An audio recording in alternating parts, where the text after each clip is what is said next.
कोकणात आठवडाभर मुसळधार पाऊस कोसळणार आहे। 23 जुलैपर्यंत रत्नागिरी जिल्ह्यात मुसळधार पावसाचा इशारा प्राप्त झालाय।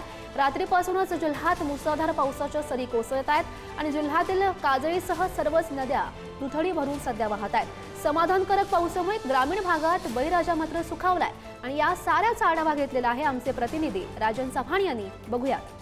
रत्नागिरी जिल्ह्यामध्ये सकाळपासूनच पावसाच्या संततधारा सुरू आहेत आणि त्यामुळे गेल्या 2 दिवसापासून कुठेतरी पाऊस गायब झाला होता, परंतु हवामान खात्याने दिलेल्या इशाऱ्यानुसार आज सकाळपासूनच पावसाच्या संततधारा या सुरू आहेत। 23 जुलैपर्यंत मुसळधार पावसाचा अंदाज हा हवामान खात्याने वर्तवलेला आहे आणि त्यामुळे जिल्ह्यातील सर्वच नद्या या दुथडी भरून प्रवाहित झालेल्या आहेत। त्यापैकी जी खेडमधील जगबुडी नदी आहे ती सुद्धा आता पूर्णपणे प्रवाहित झालेली आहे। राजापूरमधील कोदवली नदी, लांजातील काजळी नदी सुद्धा दुथडी भरून या ठिकाणी प्रवाहित झालेली आहे। पण दृश्यातून पाहिलं तर काजळी नदी सुद्धा आता मोठ्या प्रमाणात या ठिकाणी पात्राच्या बाहेर दुथडी भरून प्रवाहित झालेली आहे।